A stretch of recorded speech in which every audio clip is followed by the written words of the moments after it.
मेरे प्यारे बच्चों, तिवारी एग्रीकल्चर एकेडमी में आपका स्वागत है। आज हम सभी लोग बीएचयू बीएससी एजी का पेपर हल करेंगे, मैथ का 2016 का। बच्चों, ये पहला क्वेश्चन आपका सेट थ्योरी से बिलोंग करता है। सेट थ्योरी में क्या होता है कि सेट थ्योरी की जो सबसे लास्ट एक्सरसाइज होती है जिसमें सेट्स के विषय में बताते हैं। तो जैसे इन्होंने कहा है, इन ए ग्रुप या 800 लोगों के एक समूह में 550 लोग हिंदी बोल सकते हैं और 450 लोग अंग्रेजी बोल सकते हैं। उन लोगों की संख्या जो हिंदी और अंग्रेजी, यहाँ पर यहीं से क्वेश्चन पकड़ में आता है कि हिंदी और अंग्रेजी ये आपको मालूम करना है। जैसे हमने देखा कि कुल कितने लोग हैं, 800 लोग हैं, तो इसको एन ए यूनियन बी के रूप में देखते हैं। ए और बी हिंदी और इंग्लिश पढ़ने वालों की संख्या हो सकती है। इसके बाद हिंदी बोलने वाले लोग मान लिया एन ए 550। इसी तरह से 450 लोग अंग्रेजी बोलने वाले हैं, एन बी।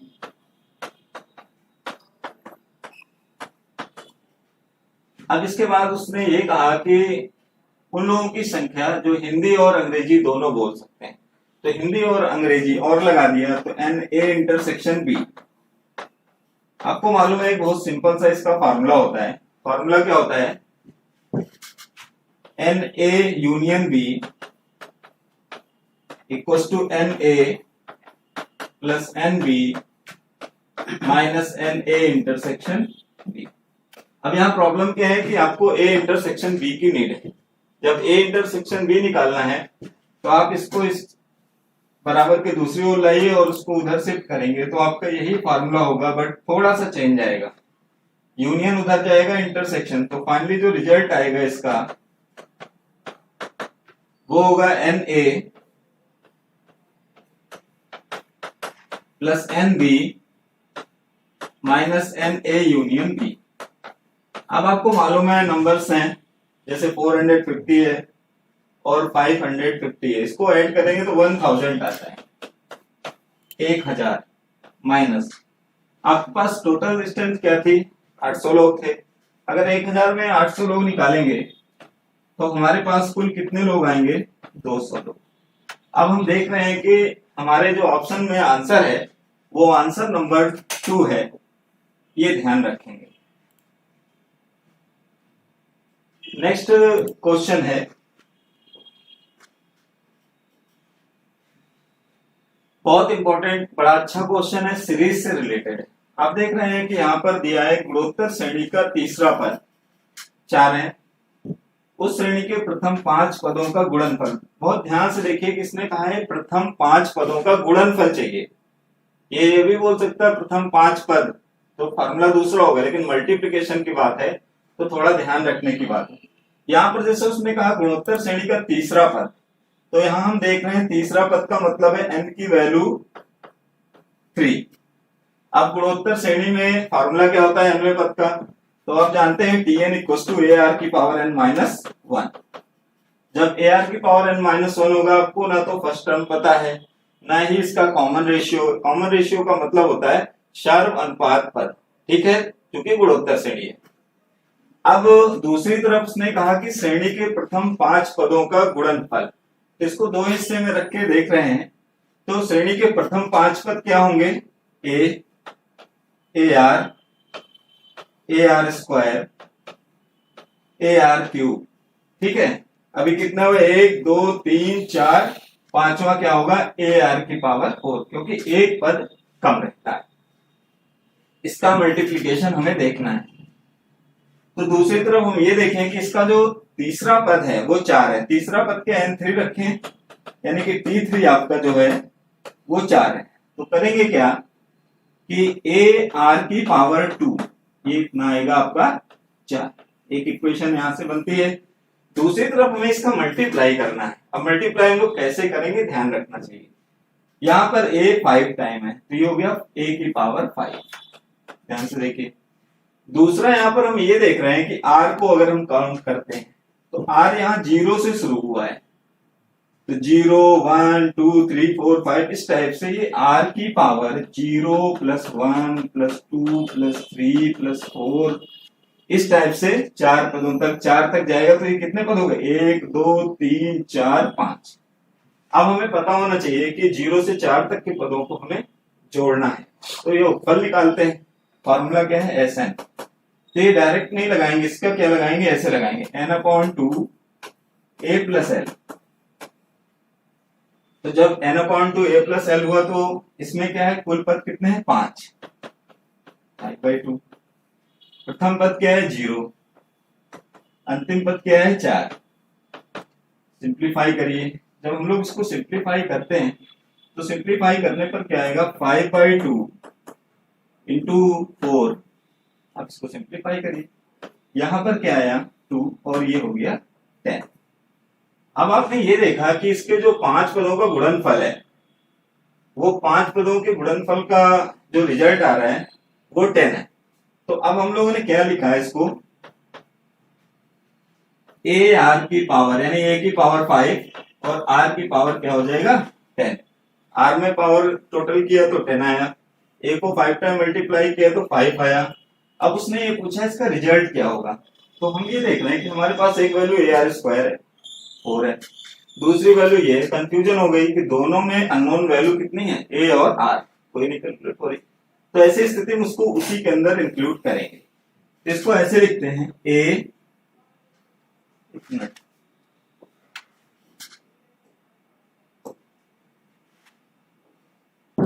यहां पर लिखेंगे a r अंदर 2 और 5 पावर में ले जाएंगे। तो ये क्या है 4 यानी 4 की पावर। जब हम लोग 4 की पावर 5 देखते हैं तो हम अपने आंसर पर जाते हैं। जैसे पहला आंसर देख रहे हैं 4 की पावर 5 है, तो यही आंसर है 4 की पावर।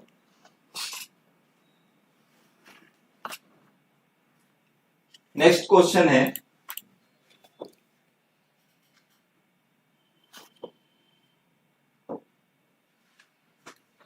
वेरी सिंपल क्वेश्चन है, आप सभी लोग इसको ध्यान दें। इसमें क्या है किसी ट्रायंगल से रिलेटेड बात हो रही है कि किसी त्रिभुज के शीर्ष बिंदु, ये सभी लोगों को अच्छे से मालूम रहता है। एक पॉइंट ए है 1,1, दूसरा बी 4,5, तीसरा सी 6,13। तो आपको कॉस ए फाइंड आउट करना है। तो ये सिंपल वे है कि आप एक ट्रायंगल बनाइए।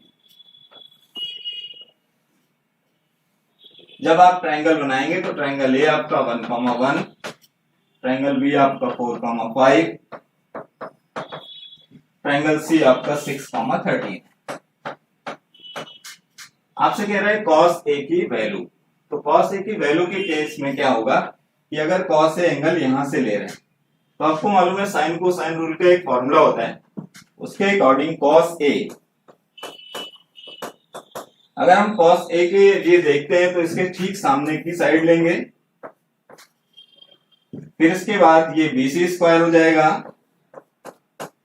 यहां से AB, और उसके बाद अगर हम इसको A मानते हैं, इसको B मानते हैं और इसको C मानते हैं, सॉरी यहां पर B होगा, AB को B देते हैं और AC को C देते हैं। तो यहां पर B और यहां C, ठीक है। तो इसके भी आप पर जो हम लोग फॉर्मूला लेंगे वो फॉर्मूला होगा B² plus C² minus A² upon 2BC। अब हम आपको बता दें कि अगर आप डिस्टेंस बिटवीन 2 पॉइंट से इसमें फॉर्मुलाइज करेंगे तो इसकी जो साइड्स आएंगी, जैसे यहां पर साइड देखें तो 3 - 1 का स्क्वायर, सॉरी 4 - 1 का स्क्वायर 3 का स्क्वायर और 5 - 1 का स्क्वायर 4 का। तो 3 का स्क्वायर और 4 का स्क्वायर रूट में 5 होता है, तो ये वैल्यू 5 हो जाएगी। इसी टाइप से डिस्टेंस बिटवीन 2 पॉइंट्स का इसमें फॉर्मुलाइज करेंगे तो 6 - 1 5 का स्क्वायर, 13 - 1 12 का स्क्वायर। तो 5 का स्क्वायर और 12 का स्क्वायर 169 होता है, ये 13 हो जाएगा। अब आपको प्रॉब्लम ये है कि इसकी क्या साइड होगी, ये तो 5 हो गया 13, तो आपको ये नहीं सोचना है कि 5 हो गया 13 3 12 आएगा, ऐसा कोई पॉसिबिलिटी नहीं है। तो ऐसे केस में क्या है, जब BC निकालेंगे तो BC को कैलकुलेट कर देते हैं। x1 y1 x2 y2, तो ये क्या हुआ x2 minus x1 y2 minus y1, तो 6 माइनस 4 2 का स्क्वायर, 13 माइनस 5, तो 13 माइनस 5 का क्या हो जाएगा 13 माइनस 5, 8 का स्क्वायर, तो 2 का स्क्वायर जब करेंगे तो 4 आएगा, 8 का स्क्वायर करेंगे 64 आएगा, ये 68 हो जाएगा।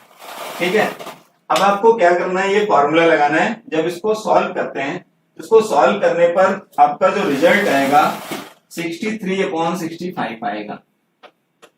ये ध्यान रखिएगा, कैलकुलेशन काफी देर तक होगी, इसलिए इस कैलकुलेशन को आप लोग सेल्फ कर लीजिए तो ज्यादा अच्छा होगा। इसका आंसर होगा 2। नेक्स्ट है,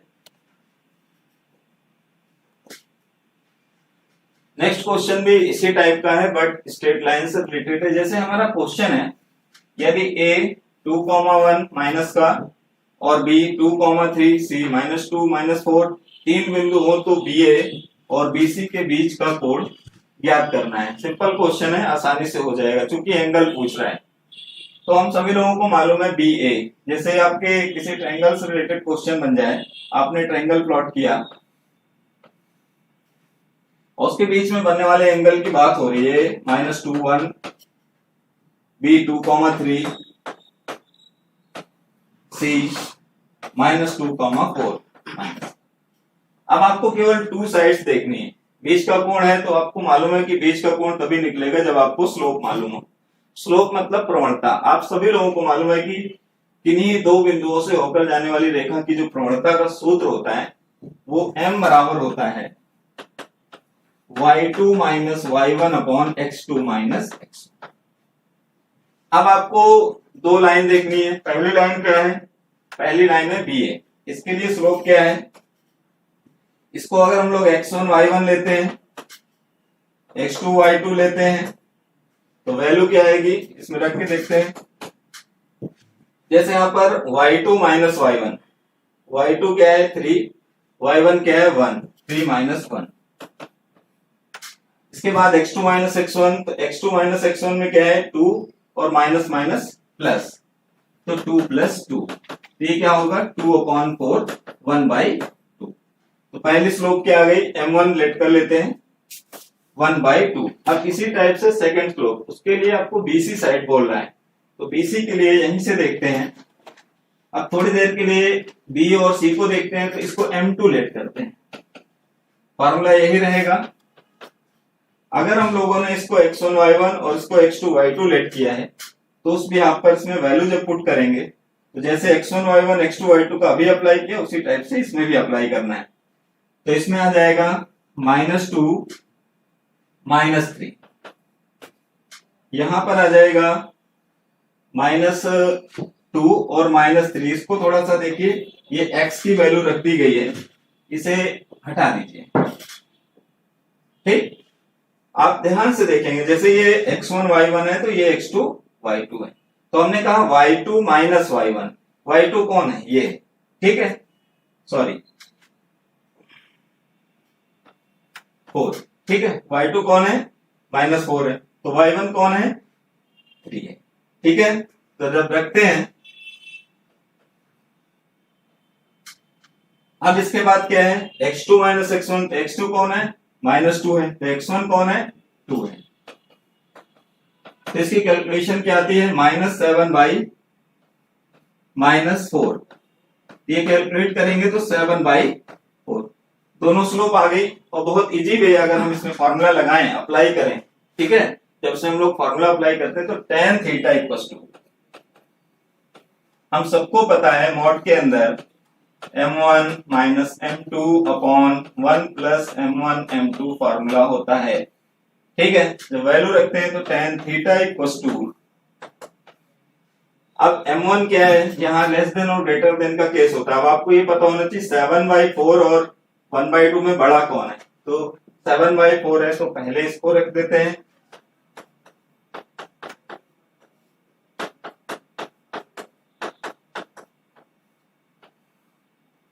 ठीक, सॉल्व करते हैं। जब इसको सॉल्व करते हैं जैसे 7/4 और 1/2 का इसका एलसीएम लेते हैं तो 2 और 4 का एलसीएम 4 होता है, ठीक।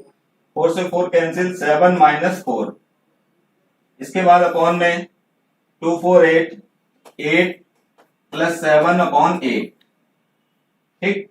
सॉल्व कर लेते हैं। जब इसको सॉल्व करेंगे तो इसकी जो कैलकुलेशन है 7 माइनस 4 3,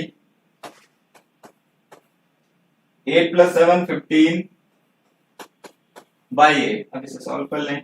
जब इसे हम लोग सॉल्व करेंगे तो ये हो जाएगा 8 इंटू 3 अपॉन 4 इंटू 15। सिंप्लीफाई करते हैं, 4 to 8, 3 5 15, 2/5। अब आपको इसमें देखना है कि हमारे आंसर में कहीं 2/5 है क्या है। फर्स्ट आंसर में 2/3 है, सेकंड में 3/4 है, 4 में, थर्ड में 2/5 है और 4 में 4/3 है। तो अब आपका जो आंसर सही है यानी कि थर्ड आंसर करेक्ट है, तो थर्ड आंसर हमारा ये सही है।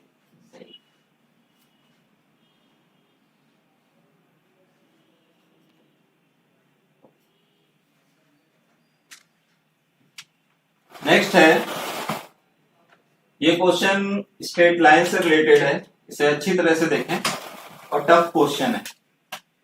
यहां पर क्वेश्चन में दे रहा है यदि बिंदुओं a, 2a माइनस 2, 3 से गुजरने वाली सरल रेखा 4x plus 3y plus 5 equals to 0 के लंबवत है तो a का मान ज्ञात करना है, ठीक है।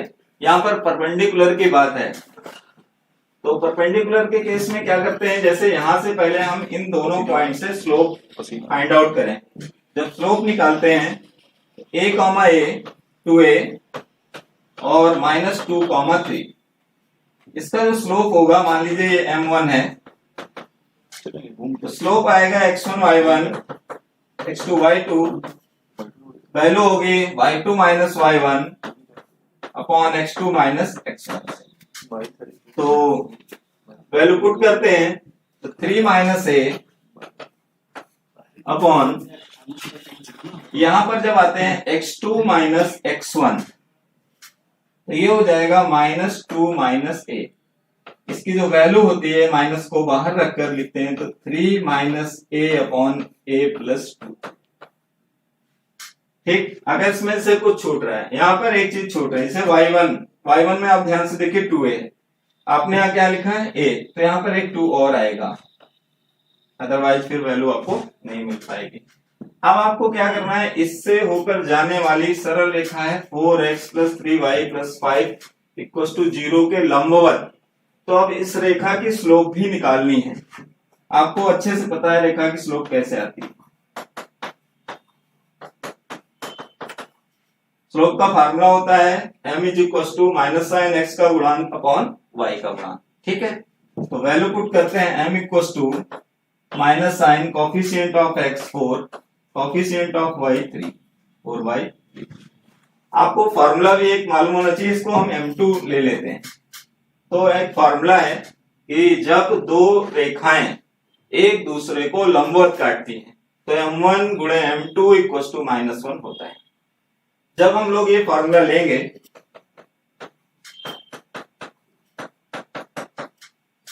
तो ये दोनों वैल्यू हम यहां पर रख लेते हैं।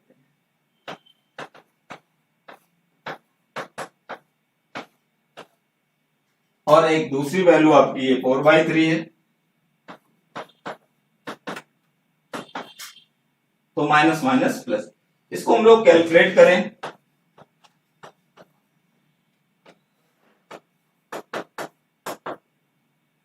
यहां से 3/4 क्रॉस मल्टीप्लाई करें या डायरेक्ट कर सकते हैं।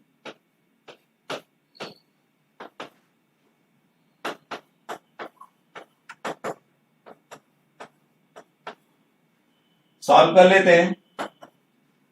जब इसको हम लोग सॉल्व करते हैं, जैसे यहां पर देखना है कि 12 6 प्लस करें तो 18, दूसरी तरफ ये 8 दूसरी साइड जाएगा, माइनस का है, दूसरी साइड जाकर क्या होगा प्लस का, तो प्लस का 8 माइनस 3 5, तो आपको एक ही वैल्यू मिलेगी 18/5।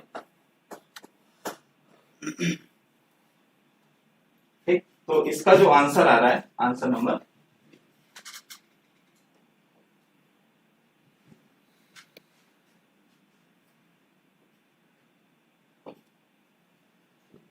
नेक्स्ट क्वेश्चन स्ट्रेट लाइन से है, इसे भी देखते हैं। इस क्वेश्चन में बहुत सिंपल में दे रखा है कि उन रेखाओं की प्रवणता, यहाँ उन रेखाओं की यानी एक से अधिक की बात करता है, उन रेखाओं की प्रवणता जो रेखा 3x - y + 5 = 0 के साथ 45 अंश का कोण बनाती है, यानी कि थीटा की वैल्यू आपको 45 मिल रही है। साथ में कह रहा है कि रेखा स्ट्रेट लाइन आपकी 3x - y + 5 = 0। अगर हम लोग इससे भी स्लोप निकाल लें, अभी थोड़ी देर पहले ही मैंने स्लोप के विषय में बताया, उसका फॉर्मूला भी अप्लाई किया। तो यहां से m जो आएगा वो minus sign coefficient of x upon coefficient of y, ये कैंसिल, तो m की वैल्यू जो है वो 3। ठीक, जब यहाँ वैल्यू पुट करते हैं तो m की वैल्यू जो है वो 3, तो ये m1 हो गया। अब क्या है कि उसने ये कहा है कि स्लोप ही निकालनी है, कह रहा है प्रवणता, यहाँ आप ध्यान दीजिए इसको। तो एक m आपको पता चल गई, दूसरी m निकालनी है तो उसको हम लोग m2 कह लें। फिर से वही फॉर्मूला है, tan 45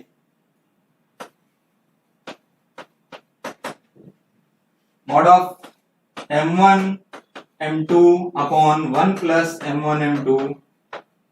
अब थीटा आपका क्या है 45, यहाँ वैल्यू 1 आएगी।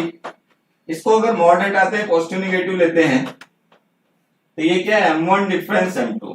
तो m1 में क्या है 3 को पहले अगर ले लेते हैं तो 1 + 3m2।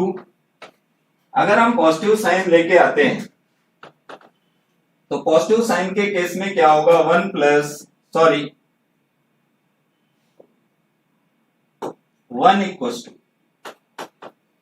3 - m2 upon 1 + 3m2, cross multiply करेंगे तो 1 + 3m2 3 - m2। ठीक है, सॉल्व करते हैं तो m2 माइनस का है, पक्षांतर होगा, तो 3 + 1 4m2 और 3 में -1 करेंगे तो 3 - 1 2। तो m2 की वैल्यू क्या आएगी 2/4, ये हो जाएगा 1/2। अभी एक वैल्यू आई, उसने बहुवचन बोला था एक तरह के, उन रेखाओं, एक से अधिक की बात हुई थी। अब करना क्या है, जैसे m2 की वैल्यू 1/2, तो निगेटिव साइन लेते हैं। तो जब निगेटिव साइन लेंगे तो निगेटिव साइन के केस में होता क्या है कि इसी को माइनस कर देते हैं, 1 - 3 - m2 upon 1 + 3m2, cross multiply करते हैं तो 1 + 3m2 -3 और प्लस m2, सॉल्व करते हैं तो इसको जब सॉल्व करेंगे तो 3m2 - m2 करेंगे तो क्या होगा 2m2 और -3 -1 -4, तो m2 = आएगा -2। इसमें दो आंसर आएंगे, -2 और 1/2। अब आप चेक करिए -2 और 1/2 कहाँ है, ये फर्स्ट आंसर में है।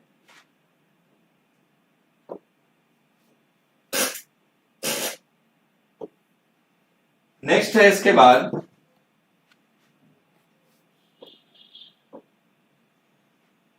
बहुत इंपॉर्टेंट क्वेश्चन, ये भी है, अच्छा क्वेश्चन है, कोऑर्डिनेट से रिलेट है। यहां पर दीर्घवृत्त का समीकरण है, ध्यान से देखिए, दीर्घवृत्त क्या है 4x² + 3y² = 5 कि उन स्पर्श रेखाओं का समीकरण जो y = 3x + 7 के समांतर है। आपको हम बता दें कि इसका एक डायरेक्ट फॉर्मूला होता है और आपने पढ़ा होगा इसे, तो वो समीकरण, तो हम आपको डायरेक्टली बोलते हैं कि दीर्घवृत्त के लिए स्पर्श रेखा का समीकरण जब कोई रेखा उसके समांतर हो, y = mx + c के फॉर्म में हो, तो ध्यान देंगे वो समीकरण होता है y =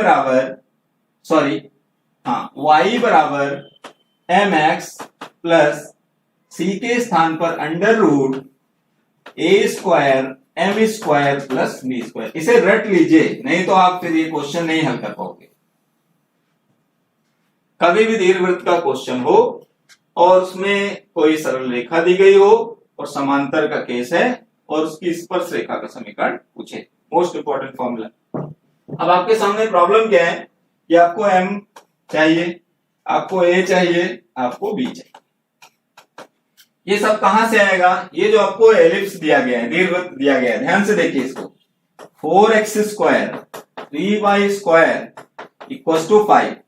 इसको हम एलिप्स के फॉर्म में, एलिप्स में क्या होता है, इक्वल टू 1 होता है, यहां 1 है ही नहीं। अब क्या करें, 5 से डिवाइड करें या बोथ साइड 5 से डिवाइड करें, तो ये हो जाएगा x square upon 5/4 y square upon 5/3 equal to 1। आपकी नीड क्या है, a और b की। जब आप इसको एलिप्स से कंपेयर करोगे तो a स्क्वायर की वैल्यू होगी 5/4। जब आप बी स्क्वायर से कंपेयर करोगे तो आपकी बी की जो वैल्यू आएगी, बी स्क्वायर की वैल्यू होगी, वो होगी 5/3। ध्यान से देखते चलें। अब स्लोप प्रवणता m कहां है? ये सरल रेखा आपको प्रवणता दे रहा है और सबको पता भी चल रहा है m क्या है, 3 है। तो m की वैल्यू क्या लेंगे, 3। अब हम जब ये सारी वैल्यू इस इक्वेशन के अंदर लेके आते हैं तो आपको आंसर मैच होगा डायरेक्टली।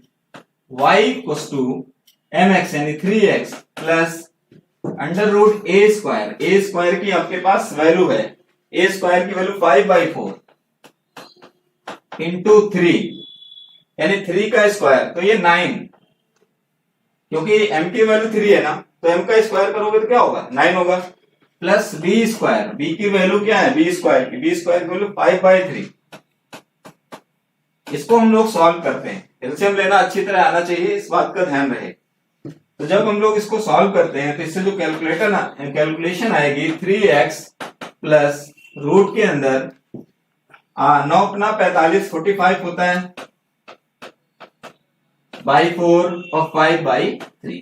तो जब इसकी कैलकुलेशन हम लोग करते हैं तो कैलकुलेशन में क्या है कि 4 और 3 है, 45 का 3 में गुणा कराइए, 3 × 5 = 15, 3 × 4 = 12, ठीक है, और 1 13, 135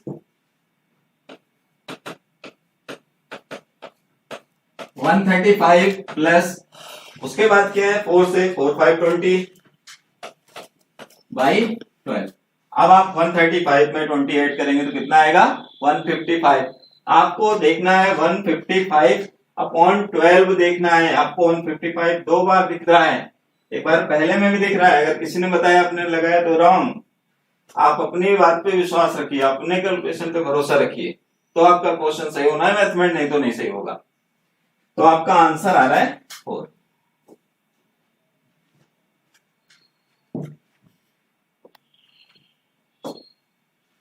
वेरी सिंपल क्वेश्चन इंटीग्रेशन का है। ऐसे प्रश्नों को आप लोग बहुत अच्छे से किया करें। लॉग का केस है, आप हमेशा के लिए याद कर लीजिए, कभी भी लॉग के केस में अगर e की पावर लॉग दिखे आप उसे इस तरह कन्वर्ट कर लिया करिए। ये बहुत इंपॉर्टेंट फॉर्मूला है। अब हम इसको डायरेक्ट आंसर बताने वाले हैं। इसका जो रिस्पॉन्स होगा इंटीग्रेशन में ही, हम एक फॉर्मूला और जानते हैं, n log m, जो कि होता है m की पावर n, log m की पावर n। लॉग को ln भी कहते हैं, ln, कहीं कहीं पर ln बोला जाता है, इसलिए इसको ध्यान दें। तो अब दोनों फॉर्मूले हैं, पहले तो इस 5 को हटाएंगे, 4 को हटाएंगे, 3 को हटाएंगे, 2 को हटाएंगे, तो आपके पास रिस्पॉन्स क्या आएगा, जैसे x की पावर 5, x की पावर 4, x की पावर 3, x की पावर 2 dx। अब क्या है, आपको कॉमन लेना बहुत अच्छे से आता है। जैसे यहाँ कॉमन लेने की बात आई तो कॉमन क्या है, दिख रहा है x कॉमन है, यहाँ देखिए x की पावर 4 कॉमन है। मैक्सिमम पावर से मिनिमम पावर को जब कंपेयर करेंगे तो क्या है कॉमन, x की पावर 4। यहाँ क्या है, x स्क्वायर,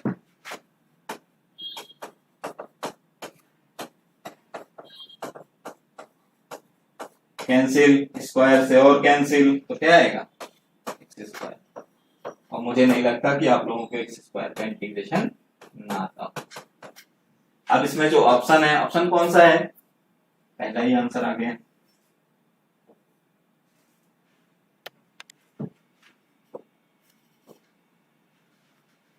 प्रोबेबिलिटी से रिलेटेड क्वेश्चंस है। प्रोबेबिलिटी को बहुत केयरफुली हम लोग करते हैं, इसमें मिस्टेक होने की सबसे ज्यादा प्रॉब्लम समस्या होती है। यहाँ पर हमारे सामने जो क्वेश्चन है, क्वेश्चन में दिया गया है पी ए बार। सबसे पहले तो इसी को क्लियर करिए, उसके बाद आपके पास जो वैल्यू है वो ज्यादा डिफिकल्ट, ठीक। इसे जल्दी से हल करेंगे, समय बचाना बहुत जरूरी है। आपको चाहिए पी ए अपॉन बी। तो हम लोग देखते हैं, इसका एक बहुत सिंपल सा फॉर्मूला है। जैसे आप जानते हैं कि पी ए बार से आप पी ए कैलकुलेट कर सकते हैं, 1 माइनस पी। ध्यान से देखिएगा, अब आपको माइनस करना आना चाहिए। 1 माइनस 0.7 क्या आएगा, 0.3। ध्यान रहेगा, पी भी आपको गिवन है, पी भी आपको दिया गया है, इसकी कोई प्रॉब्लम नहीं। 0.7। अब आपको एक वैल्यू भी दे दी गई, मोस्टली ये वैल्यू निकालने के लिए ज्यादा आता है, इस बार वो वैल्यू ही दे दी गई 0.5। अब आपके पास प्रॉब्लम क्या है, पी ए अपॉन बी चाहिए, जबकि बेसिकली हम आपको बता दें कि जो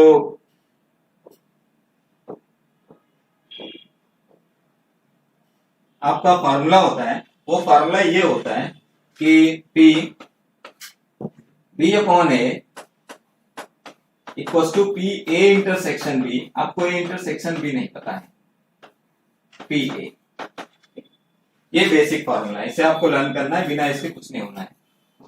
तो जब आप इस फॉर्मूले को देखते हैं तो इस फॉर्मूले से कुछ वैल्यू आपको मिलने वाली है। अब वो वैल्यू क्या मिलेगी, जैसे पी बी अपॉन ए, तो पी बी अपॉन ए आपके पास है 0.5।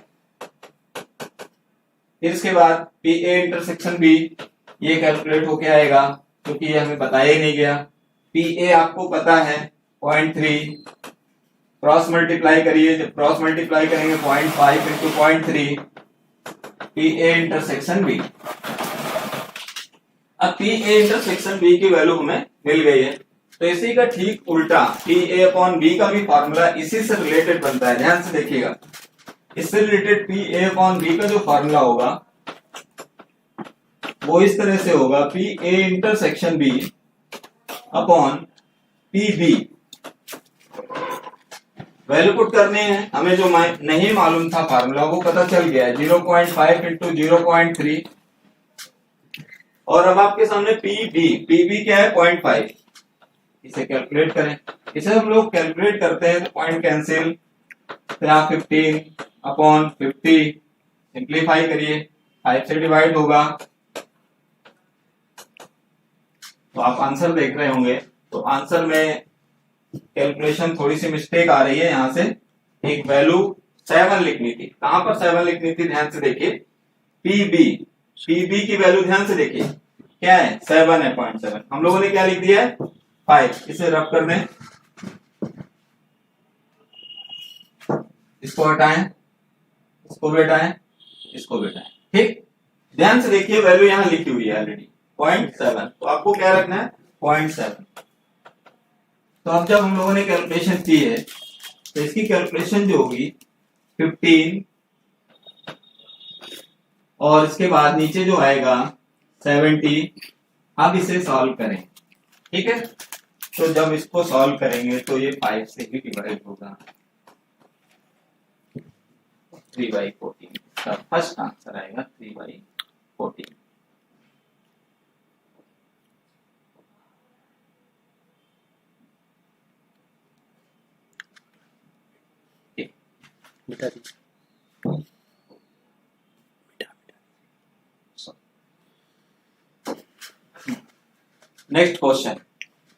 नेक्स्ट क्वेश्चन डिटरमिनेंट का है, फंक्शन से रिलेटेड है, इसे बहुत केयरफुली करेंगे, 1 लाइन में सॉल्व हो जाएगा। यहाँ पर आपको R1, R2, R3 का फॉर्मेट है, C1, C2, C3 का फॉर्मेट है, ऐसे क्वेश्चनों पे ट्रिक भी ध्यान रखी जाती है। यहाँ पर क्या है, C1 में 1 2x 3x minus 1 x x minus 1 x x minus 1 x minus 2 x plus 1 इस टाइप से दिया गया है। हम लोगों को इसको सिंप्लीफाई करने के लिए या तो रो या कॉलम को या ऐड करना होता है, सब्ट्रैक्ट करना होता है। चलिए इसमें देखते हैं, से कॉलम 1 है, कॉलम 2 है, कॉलम 3 है। अगर हम कॉलम 3 में कॉलम 2 को सब्ट्रैक्ट करके देखते हैं, पहली वर्किंग, तो पहली वर्किंग हमारी क्या है कि कॉलम 3 में कॉलम 2 को सब्ट्रैक्ट करना है। फिर देखते हैं इसका रिजल्ट क्या है। तो जैसे ही हम लोग सब्ट्रैक्ट करेंगे F x 1 2x 3x x minus 1। अब आपका कॉलम 2 ये है और कॉलम 3 है, यानी 3 में 2 सब्ट्रैक्ट होना है, तो इसकी वर्किंग हो गई C3 के लिए C3 माइनस, थोड़ा केयरफुली करेंगे कोई मिस्टेक ना होने पाए। ये एज इट इज रहेगा, इसमें कोई वही नहीं होना है क्योंकि ये सब्ट्रैक्ट होने जा रहा है।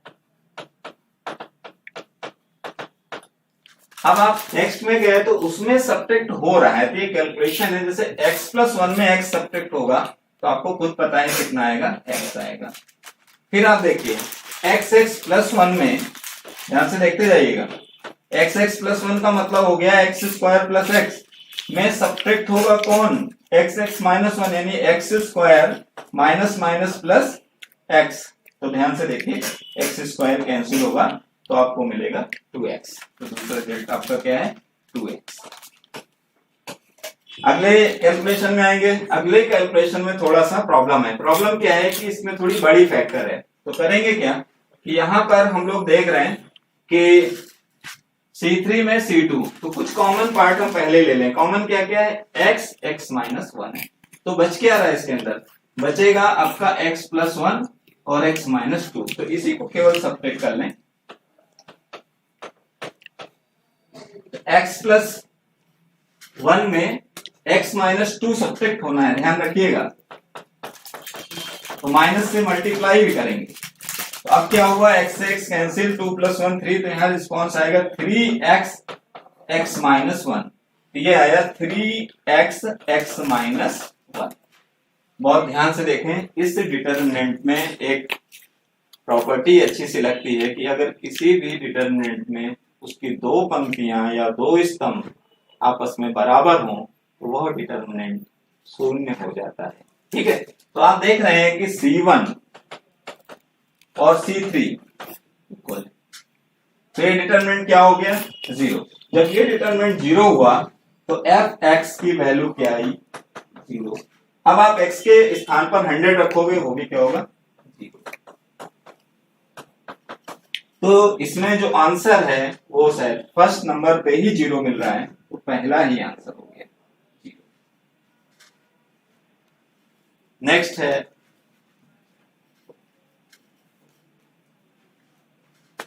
मैट्रिक्स से रिलेटेड है। इस क्वेश्चन को आप चाहे तो जल्दी से हल कर सकते हैं। जैसे कभी भी मैट्रिक्स में आपको दिया गया है कि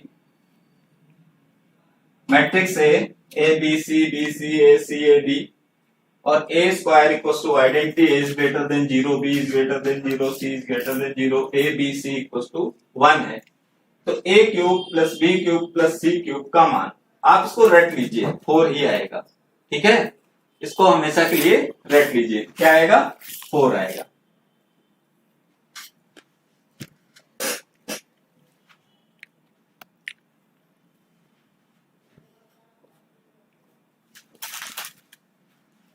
बहुत ही अच्छा और इम्पोर्टेंट क्वेश्चन है, कंपटीशन में कई बार आ चुका है IIT लेवल पर। इसे देखते हैं हम सभी लोग। यहां पर क्या है कि एक फंक्शन के फॉर्म में डिटरमिनेंट आता है आपके सामने। जब फंक्शन के फॉर्म में डिटरमिनेंट आता है तो फंक्शन f(x) के लिए आपको दिया हुआ है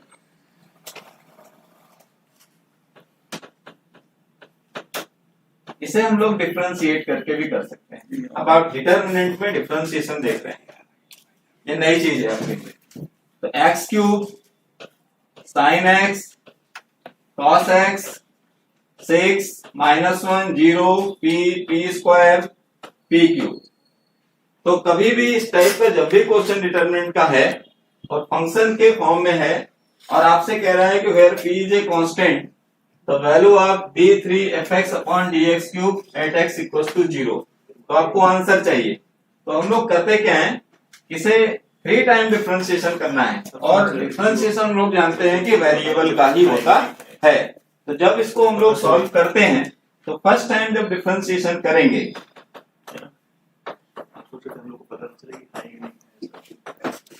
ठीक है, अब x क्यूब का डिफरेंशिएशन आप जानते हो 3x स्क्वायर होगा, साइन x का क्या होता है cos x होगा, cos x का क्या होगा माइनस sin x होगा, बाकी सब वेरिएबल है इसमें कुछ नहीं होगा।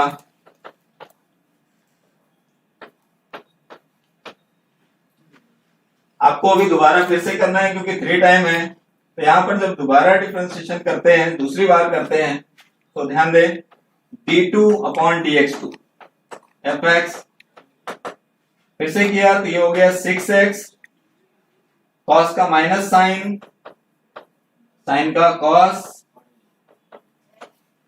और यहां 6 माइनस 1 0, p स्क्वायर p।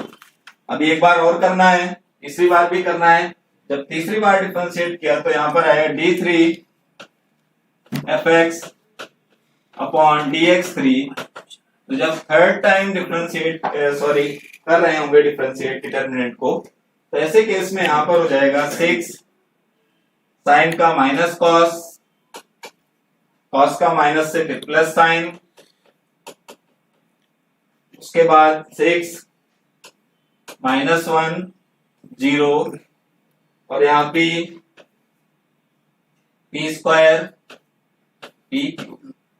ठीक है, अब इसको हम लोग उस फंक्शन के पास ले जाते हैं जिसके लिए इसने पूछा है। जैसे उसने कहा किसके लिए, x इक्वल्स टू 0 के लिए, ये आपका जो x इक्वल्स टू 0 है इसके लिए इसकी वैल्यू पूछ रहा है। तो वैल्यू देखते हैं क्या है। अगर हम इसमें x 0 कर देंगे, यहां पर जब इसमें x हम 0 करते हैं तो कांस्टेंट में कोई चेंजमेंट नहीं है, कांस्टेंट एज इट इज रहेंगे, केवल साइन कॉस में ही चेंजमेंट आना है। ये 6 रहेगा, ये भी 6 रहेगा p। अब cos 0 की वैल्यू क्या होती है 1, तो माइनस लगाए तो क्या हो जाएगी -1, फिर इसके बाद -1 p स्क्वायर। फिर आते हैं साइन 0 की वैल्यू क्या होती है 0, उसके बाद 0, फिर क्या है p। बहुत ध्यान से देखने की जरूरत है इस डिटरमिनेंट को।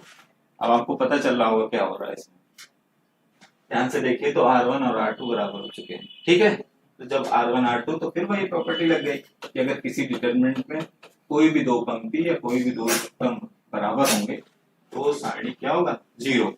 अब जब ये 0 हो गया तो ये p के पदों में वैल्यू कहां दे पा रहा है, तो इसका आंसर नंबर 4 होगा, फ्री फ्रॉम p, x से स्वतंत्र।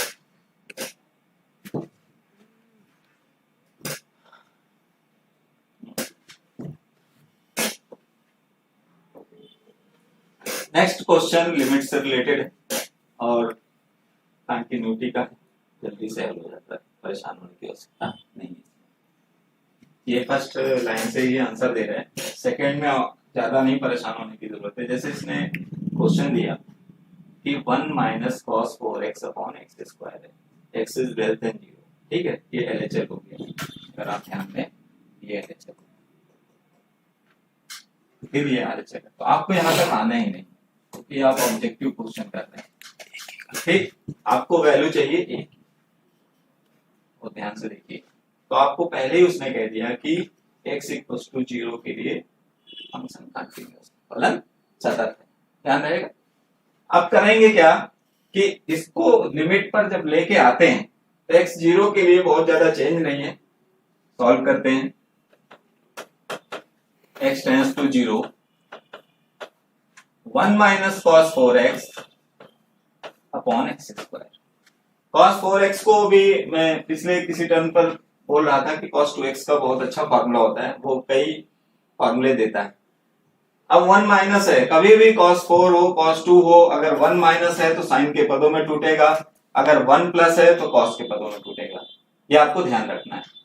तो जब इसकी बात हम लोग करते हैं तो cos 4x का जो रिस्पॉन्स है वो होगा 1 माइनस, अलग से हल कर लेते हैं। और लिमिट के कुछ रूल्स होते हैं, जैसा कि आप जानते हैं कि लिमिट जो इनडिटरमिनेट फॉर्म में होती है, जैसे 0 अपॉन 0, इनफाइनाइट अपॉन इनफाइनाइट, तो वही लिमिट सॉल्व भी होती है। कभी आपको कंफ्यूज करने के लिए ऐसा क्वेश्चन दे दिया गया जो 0 अपॉन 0, इनफाइनाइट अपॉन इनफाइनाइट हो ही नहीं रहा है, आप सॉल्व करने में जुटे हुए हैं, टाइम वेस्ट करने से कोई फायदा नहीं, ठीक है।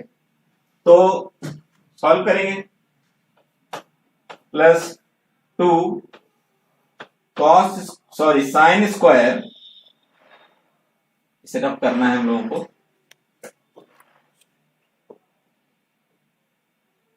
साइन स्क्वायर 2 2x, ठीक है, upon x।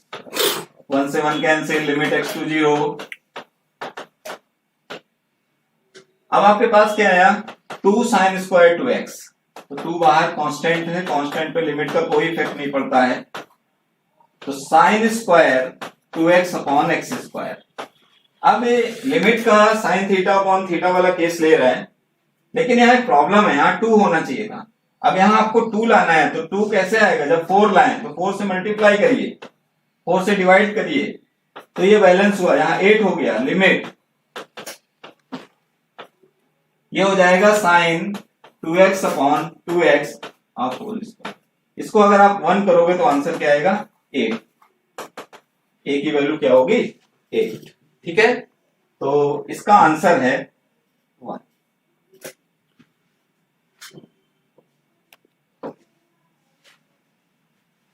Next question straight line और टेंजेंट नॉर्मल से रिलेट करता है।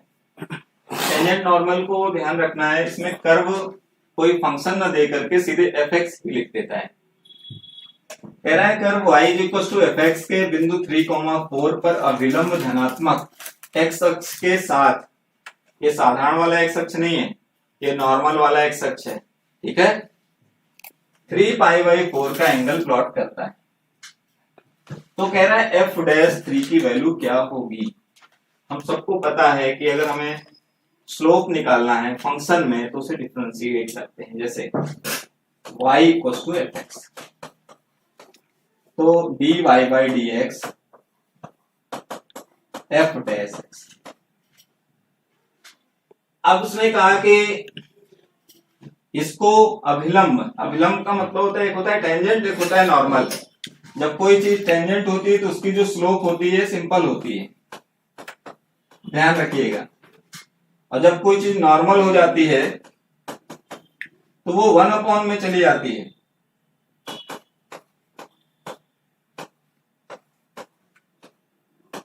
ये भी ध्यान रखें, से कैपिटल एम से डिनोट करते हैं। तो उसने कहा कि अभिलंब, ठीक, जब अभिलंब की बात आई तो अभिलंब के लिए क्या है कि इसको फिर रेशनल कर लेना चाहिए। तो यहां पर capital M equal to minus sign 1/f'(x) upon में आ जाता है, ठीक। अब यहां पर उसने जो एंगल प्लॉट किया है वो पॉजिटिव डायरेक्शन में 3π/4 किया है। इसका मतलब है tan 3π/4 इक्वल टू -1/f'(x). अब ये tan 3π/4 tan 135 होता है, जो कि वैल्यू -1 होती है। जब इसकी वैल्यू -1 लेंगे तो यहाँ पर -1 -1/f'(x), तो माइनस से माइनस क्या होगा, कैंसिल। तो ये क्या हो गया, f'(x) इक्वल टू क्या हो जाएगा, 1, ठीक। तो f3 की वैल्यू यानी x की वैल्यू अगर 3 रखें, तो जब x की वैल्यू हम 3 रखेंगे तो f'3 हो जाएगा, तो f'3 क्या होगा, 1। अब आप चेक करिए 1 कहां पर है, 1 2 नंबर, इसका आंसर होगा 2।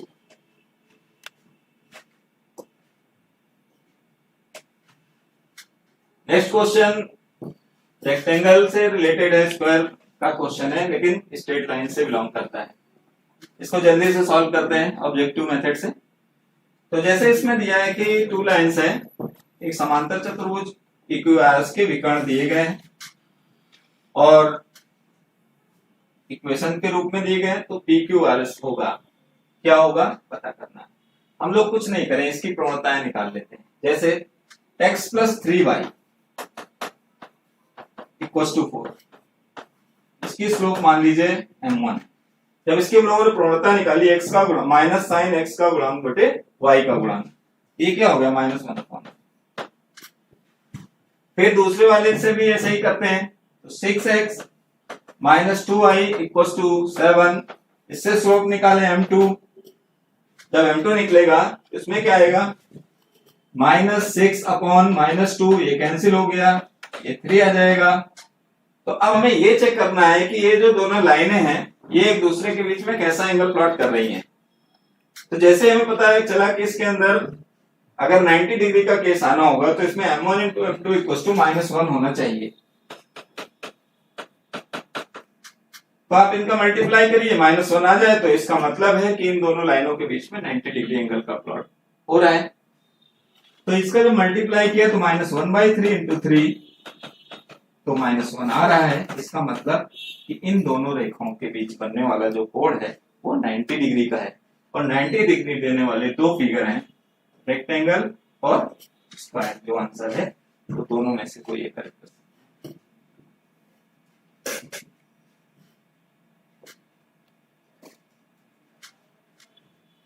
नेक्स्ट क्वेश्चन है एक्सपोनेंशियल सीरीज से रिलेटेड है। एक्सपोनेंशियल सीरीज के क्वेश्चन ज्यादा नहीं दिखाई देते हैं, तो देखते हैं। सबसे पहले तो इसका एक फॉर्मूला आपको याद रहना चाहिए, e की पावर x का expansion 1 plus x upon factorial 1 square upon 2 factorial x cube upon 3 factorial. अगर अप टू n तक जाता है x की पावर n अपॉन n। दूसरी तरफ हमारा क्वेश्चन है, और हमारे क्वेश्चन में जो वैल्यू चाहिए bn माइनस bn माइनस 1, आपको वैल्यू चाहिए bn माइनस 1 की, यानी कि n मतलब n तक के पद और माइनस n माइनस 1 उससे एक पद पहले की बात करता है।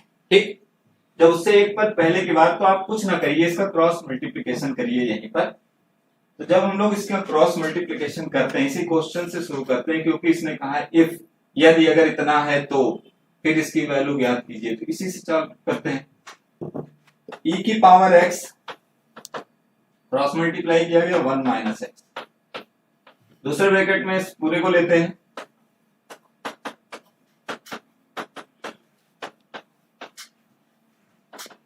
इसी टाइप से bn तक ले जाते हैं। आपको डैश डैश डैश कुछ ना करिए, केवल ये ब्रैकेट ओपन करिए। जब इस ब्रैकेट को ओपन करेंगे एक बार 1 के लिए आएगा,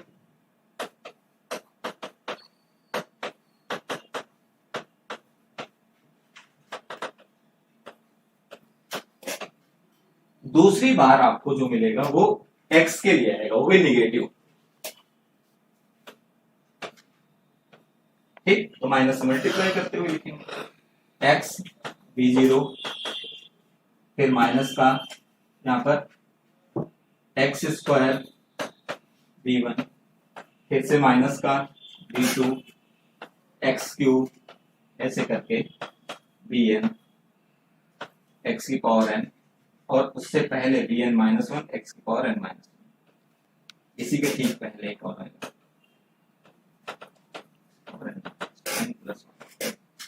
ठीक है। अब क्या करना है हम लोगों को, इसको तुलना करानी है। तुलना किससे करानी है? इस एक्सपोनेंशियल के फॉर्मूले से।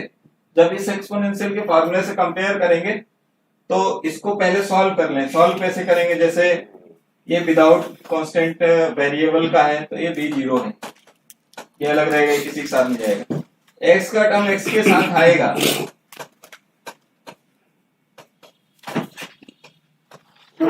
तो इसी टाइप से ये घटते हुए क्रम में प्लस करते हुए यहां पर आएगा bn और bn माइनस 1 x की पावर n। ठीक, तो आपको यहीं पर लाके उसने वैल्यू पूछी है लास्ट में। तो किससे कंपेयर करेंगे? सामने सीरीज का फॉर्मूला है, कांस्टेंट को कांस्टेंट के साथ, x को x के साथ, x स्क्वायर को x स्क्वायर के साथ, ऐसे x की पावर n को x की पावर n के साथ। तो जब इसको इससे कंपेयर करेंगे तो ध्यान से देखिए, x की पावर n x की पावर n को कैंसिल करेगा तो इसकी जो वैल्यू आएगी 1 अपॉन फैक्टोरियल n होगी।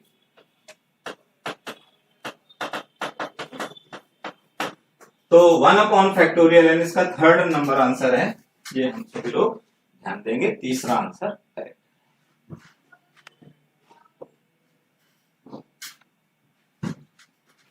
इस पूरे टॉपिक का सबसे बेस्ट क्वेश्चन है, और ऐसे क्वेश्चंस टाइम ज्यादा गेन करते हैं, तो इसका ध्यान रख करके इसको टाइम सेलेक्ट करेंगे कि किस टाइम इसको हम लोगों को करना है। यहाँ पर क्वेश्चन है ए बी एक ऊर्ध्वाधर खंभा है, पोल से रिलेटेड क्वेश्चन है, जिसका ये सिरा समतल जमीन पर और ए बी का मध्य बिंदु सी है,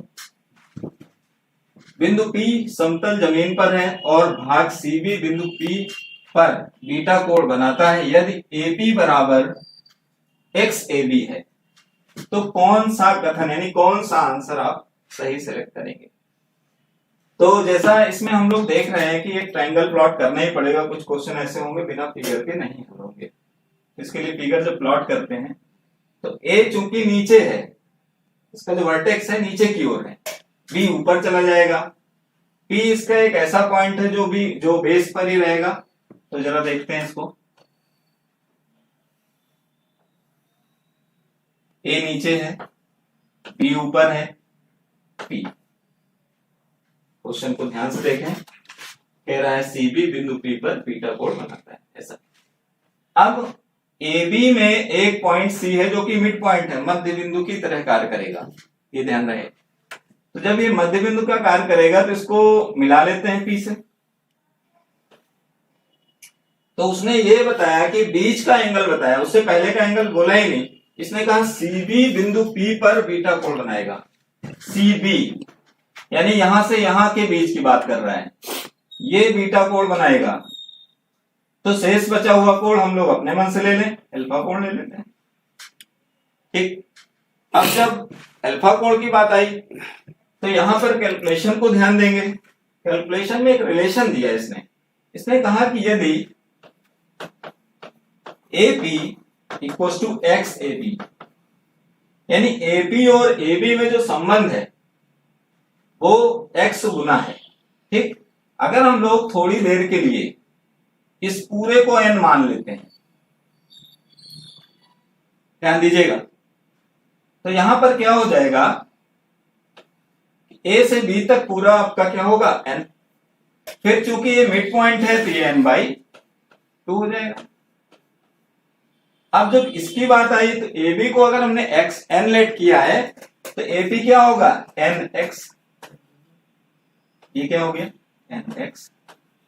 चलिए अभी क्वेश्चन सॉल्व करते हैं। यहां पर हाइट एंड डिस्टेंस की तरह प्रॉब्लम आ गई है, इसको जब हम लोग सरल करने की बात आई तो यहां पर दो तरह से एंगल मिलते हैं। सबसे पहले अगर हम पूरा ट्रायंगल देखें तो पूरे ट्रायंगल में एक बात है कि एंगल जुड़ जाएंगे, यानी अल्फा प्लस बीटा हो जाएगा। जब अल्फा प्लस बीटा हो जाएगा तो हम लोग एक फॉर्मूला लेंगे, tan अल्फा प्लस बीटा। तो tan अल्फा प्लस बीटा कोण के सामने की भुजा लंब बटे आधार को याद होगा का मान आपको मिल जाएगा। तो ये क्या वैल्यू मिलेगी n/nx, तो ये क्या आएगा 1/x। लेकिन हमें tan अल्फा प्लस बीटा को सॉल्व भी करना, नहीं तो यहां से क्वेश्चन रुक जाएगा। जब हम लोग tan अल्फा प्लस बीटा को सॉल्व करेंगे तो tan अल्फा प्लस बीटा का एक फॉर्मूला होता है tan alpha plus tan beta upon 1 minus tan alpha tan beta. अब हमारे पास किसकी वैल्यू है tan अल्फा प्लस बीटा की, दूसरी तरफ एक वैल्यू हमें और मिल रही है। वो वैल्यू किसकी मिल रही है, वो वैल्यू हमें मिल रही है tan अल्फा की। तो जब tan अल्फा की वैल्यू देखेंगे फिर कोण के सामने की भुजा लंब बटे आधार, तो n/2 nx, ये वैल्यू क्या आएगी 1/2x। तो हमारे पास दो वैल्यू आ गई हैं, कौन नहीं है tan बीटा, यही हमारा क्वेश्चन है। tan बीटा हमें कैलकुलेट करना है। तो जब tan बीटा की बारी आई तो यहां हम वैल्यू रखते चले 1/x, tan अल्फा आपका 1/2x है, tan beta 1 minus 1/2x tan beta. ठीक है, इसका हम लोग क्रॉस मल्टीप्लीकेशन करते हैं। जब इसको क्रॉस मल्टीप्लाई करेंगे तो 1/x 1 minus 1/2x tan beta equals to 1/2x plus tan beta. अब हम लोगों का टारगेट है कि किसी तरह से tan बीटा की वैल्यू निकले, वही हमें बताना भी है। जब हम लोग इसको सॉल्व करने आए तो जब इसको सॉल्व करते हैं तो इसकी कैलकुलेशन पे ध्यान देंगे। तो 1/x minus 1/2x square tan beta equals to 1/2x plus tan beta. अब हम लोग देख रहे हैं कि tan वाले टर्म्स एक साइड होंगे, बाकी एक साइड, तो 1/x माइनस 1/2x ये प्लस का हो जाएगा, तो जब ये प्लस का होगा तो इसको लिखेंगे tan बीटा कॉमन करके 1 + 1/2x²। अब इसे जल्दी से सॉल्व कर सकते हैं। इसकी जो कैलकुलेशन होगी वो आएगी 1/2x। आप लोग सॉल्व करके देख लें। इसका जो होगा वो tan बीटा इक्वल्स टू होगा 2x² + 1/2x²। ठीक है, 2 से और x को कैंसिल करते हुए tan बीटा की जो वैल्यू आ रही है वो 2x/2x + 1 आ रही है। तो tan बीटा की जो वैल्यू होगी वो थर्ड नंबर आंसर होगा x/2x² + 1। नेक्स्ट क्वेश्चन देखते हैं।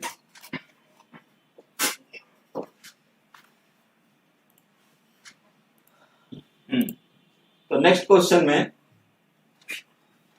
एलिप्स से रिलेटेड है। pxy दो फोकाई दी गई, दो फोकस है f1 f2 -3,0 और 3,0। कह रहा है यदि x और y में रिलेशन देखना है, इस प्रकार है कि एक दीर्घवृत्त बन जाता है। तो कह रहा है pf1 + pf2 का मान। ये क्वेश्चन हम आपको बहुत जल्दी से बताने वाले हैं, लेकिन इसका स्ट्रक्चर देख लीजिए, सबको ध्यान आ जाए कि एलिप्स का फिगर क्या होता है।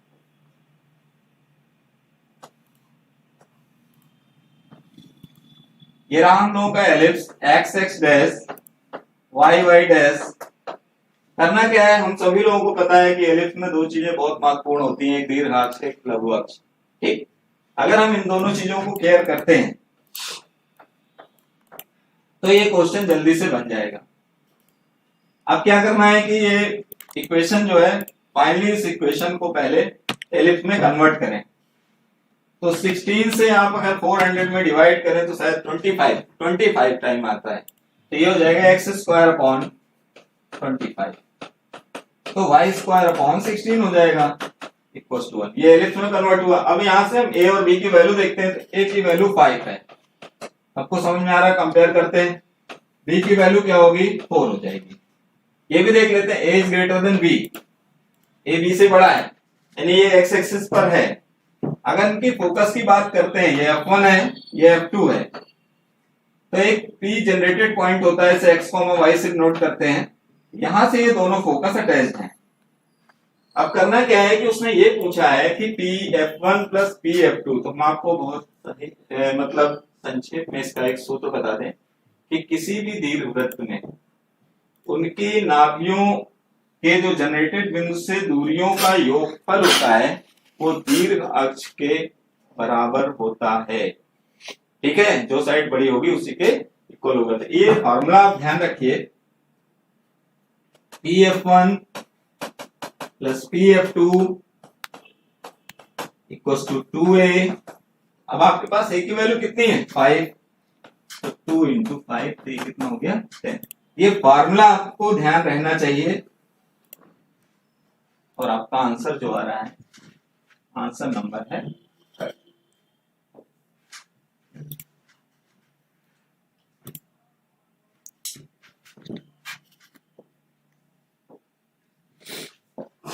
नेक्स्ट है समांतर श्रेणी से रिलेटेड क्वेश्चन है। समांतर श्रेणी में कह रहा है ABC समांतर श्रेणी में है, A² B² C² गुणोत्तर श्रेणी में है, A > B > C का रिलेशन है आपस में, और एक वैल्यू भी दे रहा है a + b + c = 3/2। Then find the value of a का मान ज्ञात करना है। ठीक है, तो जब a की वैल्यू की बात आती है, जब कोई तीन पद समांतर श्रेणी में होते हैं तो सबको पता है p = a + c/2 होता है। अब जब b = a + c/2 होता है तो फिर a + c = 2b भी होता है। थोड़ा और कैलकुलेशन पे आते हैं। हमें एक वैल्यू दी गई थी a + b + c 3/2। अगर हम a + c को यहाँ यूज करते हैं तो 2b + b 3b = 3/2। तो यहाँ से हमें b की वैल्यू मिलती है 1/, एक वैल्यू हमें मिल चुकी है। फिर दूसरे स्टेप पे गए और a² b² c² गुणोत्तर श्रेणी में है, तो गुणोत्तर श्रेणी का भी अपना खुद का रूल है। अगर a² b² c² की केस को बात करता है तो b की power 4 √a² b² a² c² अब आपको स्क्वायर हटाना है तो B square equal to A C square हटेंगे पावर कम हो जाएगी। ठीक, तो जब स्क्वायर हटेंगे पावर कम होगी तो ये रिलेशन क्या आएगा, B square equal to A सी। ठीक, आपका काम है ए की वैल्यू पता करना। यहां पर क्या है कि जैसे बी स्क्वायर, तो अब हम बी स्क्वायर को देखते हैं, बी की वैल्यू हमारे पास आ चुकी है 1/2, यहां रख देंगे, ये कितनी हो जाएगी 1/4। एसी की वैल्यू क्या हो गई 1/4। अब हमारे पास दो इक्वेशन बन रहे हैं, दो इक्वेशन कैसे बनेंगे, बी की वैल्यू अगर हम यहां रखते हैं तो a plus C equal to क्या आ जाएगा 2 इंटू 1/2 1। तो एक इक्वेशन ये है, दूसरी इक्वेशन आपकी ये। इसको हम लोगों को सॉल्व करना है, तो इसे फैक्टर करके भी कर सकते हैं। इसे फैक्टर की अगर बात आती है तो यहाँ पर क्या है, सी की वैल्यू बनाते हैं 1 माइनस ए, जब इसमें रखते हैं तो जब वैल्यू पुट करी जाएगी सी की तो A 1 minus A equal to 1/4 solve कर लेते हैं। तो फैक्टर की तरह जब सॉल्व करना है तो 4a minus 4a square minus 1 equal to 0 factorize करेंगे। इसका जो फैक्टर आएगा वो आपको ध्यान देना है। फैक्टर क्या आएगा, चाहे श्रीधराचार्य विधि से हल करिए चाहे जैसे भी हल करिए, इससे जो a की जो वैल्यू आएगी अब आप लोग स्वयं कैलकुलेट करिएगा, 1 प्लस √2 ही आएगी। Number 2 option.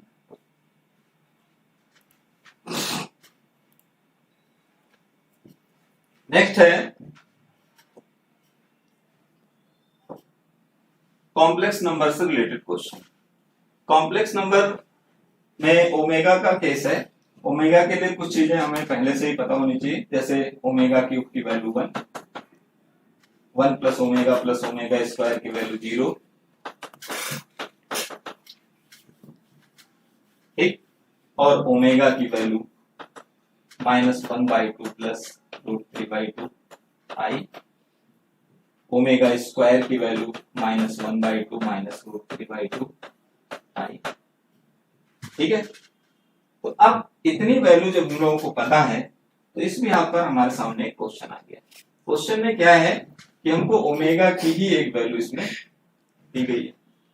जब हम लोग इसमें वैल्यू रखते हैं तो यहां पर क्या आता है, ओमेगा आई की वैल्यू मैं पहले ही बोल चुका हूं आई स्क्वायर या आई इक्वल टू √-1 होता है।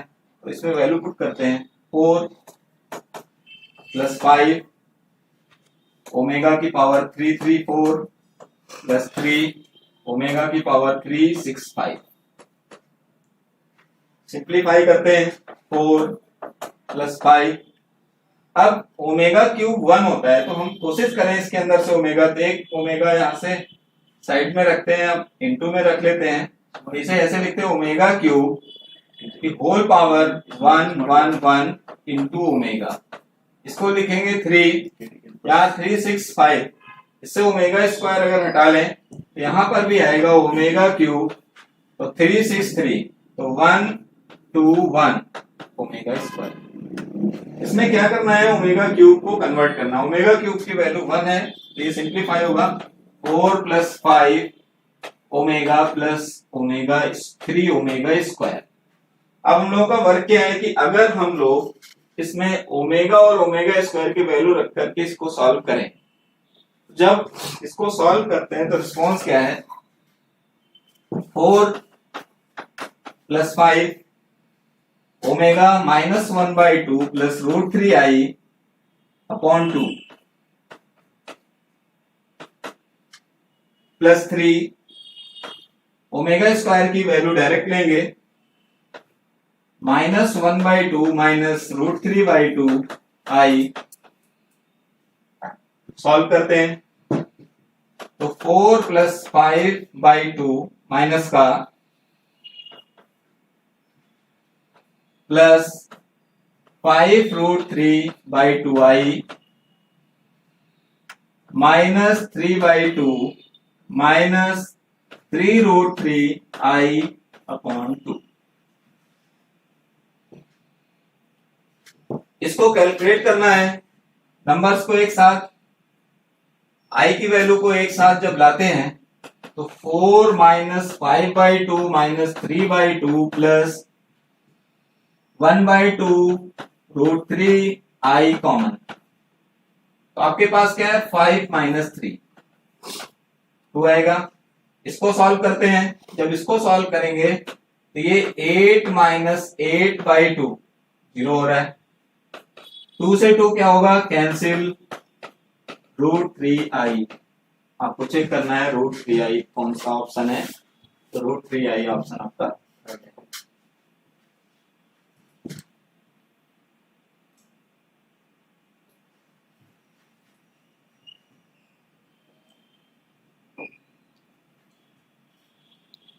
नेक्स्ट क्वेश्चन मैक्सिमम मिनिमम से रिलेटेड है। क्वेश्चन है आपका यदि fx x² plus 2bx plus 2c² gx दूसरा फंक्शन है -x² minus 2cx plus b²। इस टाइप के फलन हो कि fx का निम्नलिखित मान gx के उच्चिष्ट मान से बड़ा हो तो b और c में संबंध b और c का रिलेशन निकालना। तो हम सभी लोगों को अच्छे से पता है कि उच्चिष्ट और निम्नलिखित के केस में डिफरेंशिएशन होता है। सबसे पहले fx की बात करते हैं। x² 2bx 2c²। One time differentiate किया गया 2x प्लस 2b। जब आपके पास कोई फैक्टर ना हो कुछ भी ना हो तो उसे जीरो करते हैं। जब जीरो करेंगे तो x की जो वैल्यू आएगी वो -b होगी। अब x की वैल्यू -b के लिए हम लोग इसको मिनिमाइज करेंगे। ठीक है तो f dash x minimize x equals to -b। यहां हम लोग -b इक्वेशन में अगर रखें तो वैल्यू क्या आती है b² प्लस 2b माइनस का 2b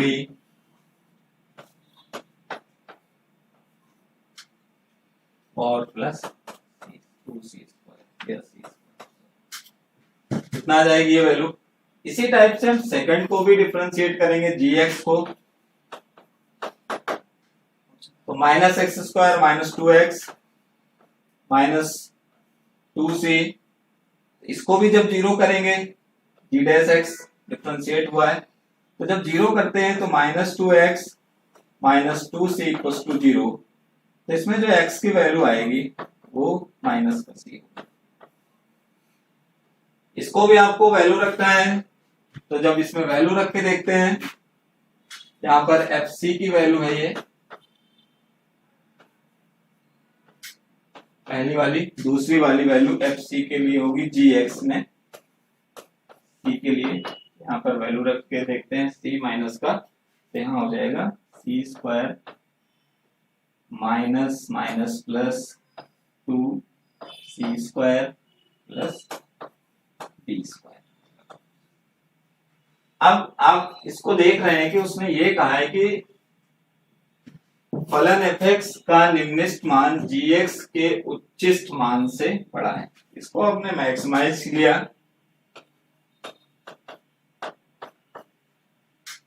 तो gx के उच्चिष्ट मान से fx बड़ा है। fx is greater then gx। इन दोनों वैल्यू को हमने सामने रख दीजिए।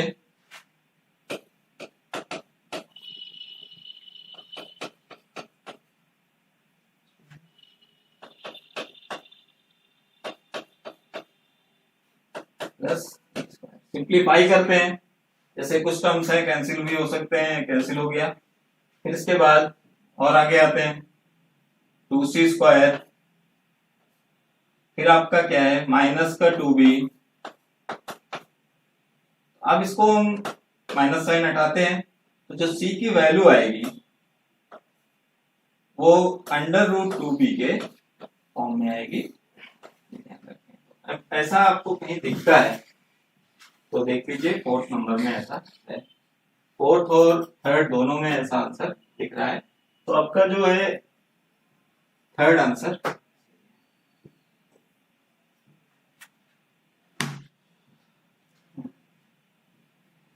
नेक्स्ट है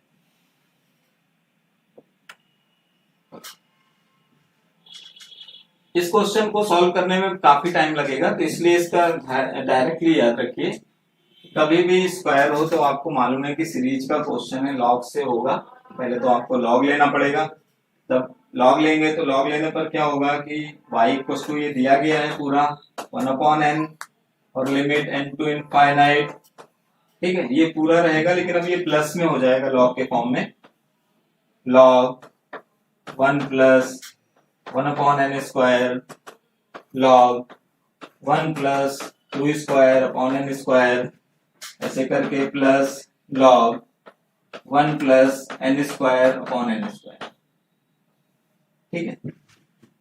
तो इसके लिए क्या है कि यहाँ पर जब आपने लॉग लिया हुआ है तो लॉग लेने पे 1/n बाहर आ गया, ऐसे केस में ये बाय इंटीग्रेशन बनता है। यहाँ पर आपको समाकलन का फॉर्मेट होता है। समाकलन का फॉर्मेट क्या होता है कि उसमें क्या करते हैं 1/n को dx लेते हैं, ठीक है, और यहाँ पर 1 से लेकर जब n या r पदों तक जाते हैं, जैसे आप एक तरफ n तक जा रहे हैं दूसरी तरफ r तक जा रहे हैं, तो इसे r पदों तक, तो इसका जो केस है इसको r तक मान लेते हैं, तो इसे ऐसे लेते हैं log 1 plus r square upon n square, ऐसे।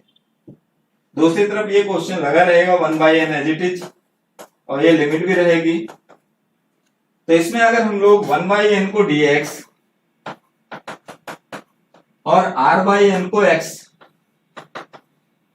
लेट करें, तो इंटीग्रेशन के फॉर्मेट में इसे जब चेंज करते हैं तो ये कुछ इस तरह से हो जाता है log y इक्वल टू, हाँ लिमिट भी आएगी क्योंकि n टेंड्स टू इनफाइनाइट चल रहा है, 0 से 1 तक का केस देखते हैं।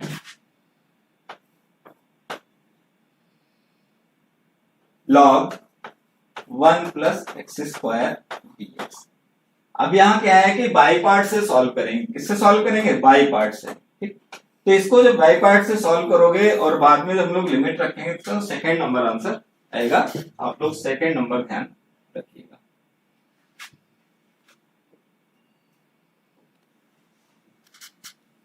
बहुत सिंपल क्वेश्चन है, आप लोग इसको देखते ही आंसर लगाएंगे। इसका आंसर 4 है, और ये आप जानते भी हैं कि 3 गुना माध्यिका 2 गुना बहुलक के बराबर होता है।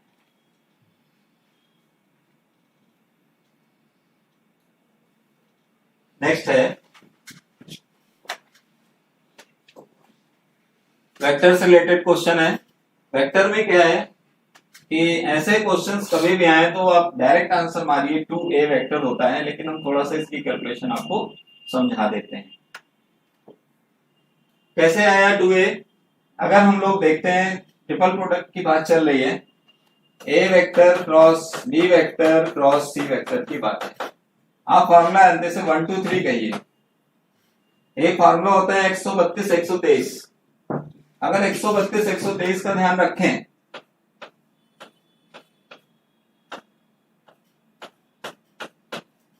तो ये एक पार्ट इसका क्या बनता है वो देखते हैं। जैसे i vector i cap cross a vector i cap,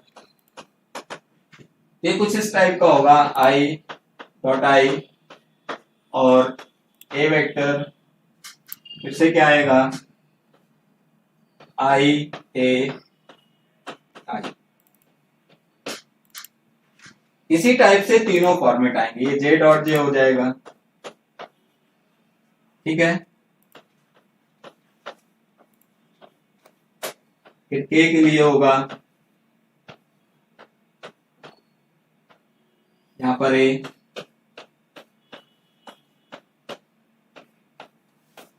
अब क्या है जब इनको ऐड करेंगे तो ऐड करने पर क्या है ये तीनों हट जाएंगे, i dot i j dot j k dot k सबको मालूम 1 होता है।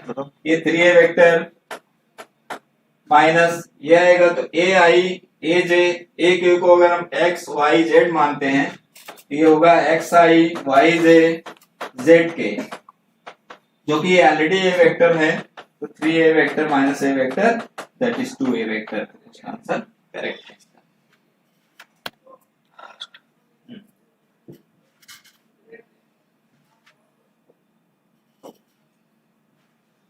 लास्ट क्वेश्चन है हम लोगों का। इसमें क्या करेंगे कि जैसे क्वेश्चन दी गई है, डिफरेंशियल इक्वेशन है, बोला समीकरण 1 plus Y square D x x e की power minus tan inverse Y D y को संतुष्ट करने वाले और मूल बिंदु से गुजरने वाले वक्र का समीकरण। तो पहले हम आपको ध्यान दिला दें कि ये इक्वेशन कोई साधारण इक्वेशन नहीं है। 1 plus Y square D X, और इसको उस साइड शिफ्ट करते हैं, दूसरी ओर ले जाते हैं, पक्षांतर करते हैं, तो माइनस एक्स माइनस ई की power ten inverse Y D Y. तो करना क्या है कि जैसे D Y by D X लेते हैं, अभी हमने D X upon D Y ले लिया, तो क्या आएगा माइनस का एक्स माइनस ई की power ten inverse Y upon 1 plus Y square, ऐसा आया। अब इसे हम सेपरेट करेंगे। जब हम लोग इसे सेपरेट करते हैं तो dx upon dy minus x upon 1 plus Y square minus minus plus e की power ten inverse y upon 1 plus Y square, इसको और शिफ्टिंग देते हैं, dx upon dy plus x upon 1 plus Y square e की power ten inverse y upon 1 plus Y square. ये linear equation का format है opposite direction में, मतलब dy बाई dx के लिए हम लोग पढ़ते हैं, ये dx अपॉन dy का फॉर्मेट है। तो इसमें क्या है कि इसको px और q के फॉर्म में लेते हैं, तो इसमें जो p की वैल्यू है वो 1 अपॉन 1 प्लस वाई है, वाई स्क्वायर है। q की जो वैल्यू है वो कंप्लीट वैल्यू है e की power ten inverse y upon 1 plus Y square. हम आपको इसका फॉर्मूला देते हैं। फॉर्मूला क्या होगा कि ये फॉर्मेट रेसिप्रोकल फॉर्मेट है, dx अपॉन dy का केस है, तो यहाँ y नहीं बल्कि x आएगा। यहां से if निकालते हैं, e की power integration of p dy, ठीक है। जब इसको सॉल्व करते हैं तो इससे जो इक्वेशन आएगी x i f और इंटीग्रेशन में q i f dy, ठीक है, प्लस c। जब आप लोग इसको वैल्यू पुट करोगे तो इसका जो फोर्थ आंसर है वो करेक्ट आएगा। धन्यवाद आप सभी लोगों का।